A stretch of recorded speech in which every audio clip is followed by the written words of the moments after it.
Morning, morning, morning. Yes, we're back with another episode, another rider. Today we have, is it Sadiq? Saikiran. Sorry, my mistake. And he's a man of many talents. He's a fitness instructor. He's like a mini Formula One driver, and he's a beauty. Was it beauty? Yeah, definitely. A beauty. So nice to have you here today. Nice, thank you. So tell us, what's your journey? How did you get into becoming in the fitness world? So this started way back in 2017 when I was very obese. Back then I never really cared about how I look, how much I weighed.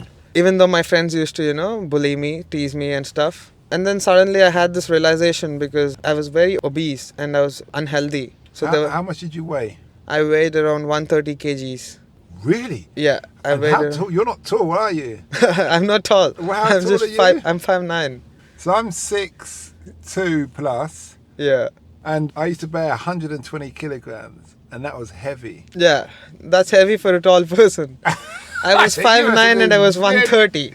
You was really big then. Yeah, I was very huge. Okay, so judging by your profile pictures, you slimmed down a lot. I did lose a lot of weight. So it started in 2017 and I put myself through vigorous training and nutritional diet. And I lost about 57 kilos in 1 year. 1 year? 1 year, yeah. Did you get a lot of, when people lose weight drastically, yeah, you get a lot of saggy skin? Yeah, I did. I had saggy breasts, saggy stomach. And how did you deal with that? So I was really worried about that because even though I lost weight, there was a lot of saggy skin on my body left. My chest and everything was sagged up. So I thought of getting a surgery because a friend of mine who had gone through a similar transformation had done a surgery for himself because he couldn't get the sag removed by himself. So even I thought of getting a surgery done, but then that's not a safer option. So I thought I'll just give it a shot, try as much as possible. So I was just working harder and harder. I just cut down a lot more calories. So I was on a diet of 1500 calories every day. I used to eat 4000. I brought it down to 1500 and vigorous training. So it took a lot of time to get rid of the sags. And it's all gone now? Yeah, it's all gone now. Really? So you can do it just through exercising. Now, you talk about nutrition quite a bit. Yeah. What kind of nutrition were you having? And the exercise and the nutrition, did you decide that? As in, did you start to research it yourself, or did you have a mentor? Yeah, so in the beginning, I hired a professional trainer. And after 6 months training, I realized that trainer wasn't, his work wasn't that professional. And I wanted to learn myself what is happening, how things work. And that's when I started researching. And then I came across this certification called Precision Nutrition from US. And that's when I started doing my certification. I did level 1 nutritionist course. And that's where I learned how you're supposed to fuel your body and how important it is for you to take care of your eating habit. And how I started my diet was, so it's basically I was sticking to the basics. Protein, carbohydrates and fats. I was trying to keep my protein intake high, keeping my carbohydrates low. And yeah, it did work for me. So traditionally, obviously Asian foods, oily and lots of vegetables. Yeah, lots of vegetables. Things like that. I don't know. Yeah, lots of vegetables, but vegetables which you like. Okay. So I was eating what I love. Not forcing myself on a strict regime. I was choosing foods which are comfortable for me, which I'm used to, and eating them in loads of amounts. So small portions but often. So yeah, small portions but often. Yeah, true that. You're still feeling... So I used to eat 6 to 7 meals in a day, but they were tiny meals. So I spaced them 2 hours each. Yeah. And yeah, I used to keep myself filled. And now the exercises, what kind of exercises were you doing and for how long? So first I started off with cardio. I used to just go to a machine and do cardio for 30-45 minutes straight. And I used to do that every day. And then after 3-4 months, I realized I need to improve my strength. So that's when I started my strength training, hypertrophy. That was basically to build muscle. So I didn't want to become a skinny person. So I just wanted to build some muscle as well. Mm-hmm. So I was doing both strength training and also cardiovascular exercises. So were you mixing it up in one day was strength, one day was cardio? Yeah, I was doing that. Sometimes I used to do both. I used to do strength and then followed by a quick small cardio session. Okay. Now would that be all in the morning session, or would you do like morning and evening sessions? I used to do a morning and evening session because I was a student. So I used to wake up early, go hit the gym, and then go to my college. And after I'm done with my college, I used to go for another session. And how did you find that your life was changing? Like friends, girlfriends, family? There was a lot of change, to be honest. So when I started my journey, my friends, everyone were like, oh, why are you doing this now? Because they told me I wouldn't be able to do it. I won't be able to do it, first of all. So that got my attention. And I was like, who are these people to tell me what I'm capable to do or not? So I just started working on myself. So after 2 or 3 months, my friends started, talking to me about this and telling me how they're inspired from me. Yeah. So and they all changed their tune then? They all changed their attitude towards me after my transformation. Girls started talking to me. Okay. Yeah. So you got many girlfriends now? Yeah, after the weight loss, a lot of girls hit on me. They tried to hit on me. They hit you? Yeah. And what did you say? I was just having fun. I was happy. So you accepted them. You didn't say, no, you didn't like me when I was fat? Exactly. That was the thing. That was there. They didn't like me when I was fat. And they told me that. Okay, they told their Yeah, honest. they told me that if I approached them when I was fat, they would ignore me straight on the face. Do you understand why they would ignore you? Why they wouldn't... Why they would ignore you? Why they'd ignore you, not pay you any attention? I don't know. Maybe it's women need security. Yeah. And if you're unhealthy, you're not going to give them much security because you'll be dead soon. Yeah. That's one thing. And I also think looks do matter for women. For some women. I don't think every woman, they really care about looks, but few do. They really want their man to look good, fit. Maybe that's also a reason. But then later I realized it's actually nice for myself, transforming my body, feeling much better every day, motivated. Back then I was really lethargic. I used to stick to the bed, I used to eat a lot of food, I used to binge eat, I used to watch Netflix and chill. That was my life. That's a universal word, regardless of your language. You Netflix and chill. Yeah. So, did your mum decide that she's going to try and find you a wife now that she saw you? Oh, my boy. Not yet. Not yet. But very soon, though. Very soon? Very soon. In 2 years, maybe. Okay. Yeah.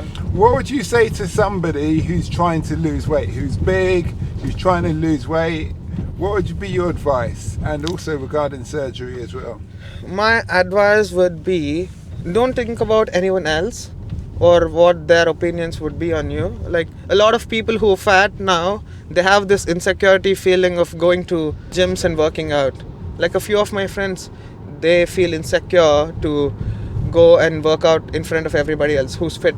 So I would say, just focus on yourself. Don't listen to anybody who tells you that you cannot achieve something. Mm-hmm. If I did it, a lazy ass person like me did it, I think anyone in this world can do anything they want. Yeah, I'm pretty sure about that. You just have to stick to it, manifest it, and just get it. The fact that you had a lot of people who were against you says something about your personality. Because you can't have been that depressed or that... maybe not depressed, but that in a bad way, that you managed to push all those people aside. So I take my hat off to you in that sense. Yeah, so I didn't push off people. I was just feeling low because coming from my friends, from my family, that I'm not looking good. I'm not how a person should be. So that was a little hard for me to take. So I was just feeling low at times. But then, later I realized that it's actually true what they're saying. A person, you're not supposed to be so obese. So you're the one only who can take care of yourself.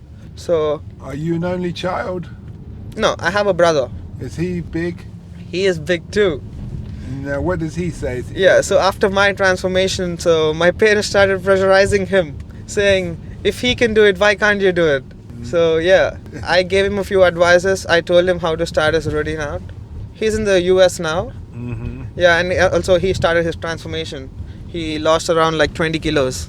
That's good. Yeah. What do your parents do? So my parents, a member of judiciary in India. Okay. He's a judge. Alright. And my mom's a lawyer. And we do have a few businesses back in India. So would you say you were a spoilt child? Spoilt children are usually fat. So generally I was a very skinny child. Okay. I was born a very skinny child. Yeah, we're all born skinny. Yeah, I was born skinny. You know what I'm saying? Yeah. It's like skinny. And I was skinny for the first phase of my life, but then after I started binge eating and everything, I became obese. It was just a period of 2-3 years of time which got me like obese. And yeah, it just prolonged. So now I just wish I would have started my transformation way earlier, because my life would have been much better. Mm-hmm. Yeah. Where can people find you on social media if they want to follow you, if they want your advice? You can find me on Instagram. My Instagram handle is SAI__KIRANN. If the world was standing in front of you, 7.5 billion people, Yeah. no pressure at all, Yeah. and they were looking for you to give them one sentence of advice about life based on your experience, what would that be? It would just be trust yourself, do whatever you can, never think negatively. Just do whatever you can and you'll get there. I know life can be tough sometimes. You'll have to face a lot of troubles. It's never going to be easy. I think one day it might be tough, one day it can be even more tougher. Okay. I think you just have to face all of them like a man.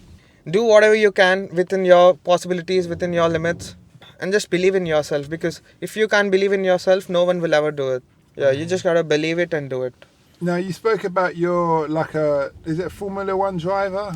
I'm a Formula 4 driver. Formula Back 4. in India, What's that mean, Formula 4? So if you want to get into racing, so you got to start off with basic karting, and then there's another level called Rotax karting, and then after that there's stick shifter karting, and then that's when the Formula series starts. So you start off with F4, F3, F2, and then you go to the F1. That's a F4, F2, F3. and then F4, F3, F2, and F1. Oh, so it's like the football league. Yeah, something like that. Yeah, okay. Yeah, Mhm. So So how long have you been doing that for? I've been racing for almost 6 years. And how Yeah. old are you now? I'm 23 years old. So you've been doing basically 17. Yeah, I just started then. What's the youngest age you can start? So I'm a huge fan of Max Verstappen. He's the current world F1 champion. Mm-hmm. He started karting at the age of 4 and now he's a F1 champion. And his age is almost 23 years. He's my age. So yeah, I think you can start off as early as possible, because you'll learn a lot, you'll have a lot more time. Mm-hmm. We spoke earlier about how you lost weight. What age did you lose weight? Because obviously that's going to have an effect on your racing. Yeah. So it was 2017, so it was 5 years ago. Yeah, it was actually when I started my professional racing. And then you realise the cart's going too slow. Yeah, that was there. Yeah, I was not fitting in the kart seat. You weren't fitting in there. You said, I need... Okay. Yeah, and what kind of a racer is fat? So your idols weren't fat. They weren't fat, they were very fit. And you thought, I need to be like my idols. Yeah. Have you ever thought about emailing or DMing the guy and sending a picture of before and after and saying, it's because I wanted to be like you in racing that I lost all this weight, thank you. You might get a reply. I might, but I never did that. You should Maybe try. I will, You yeah. should try that. Because that's a heartfelt statement, isn't it? Yeah. They may take you on, little mascot. Something, thing yeah. like that. You'd never know.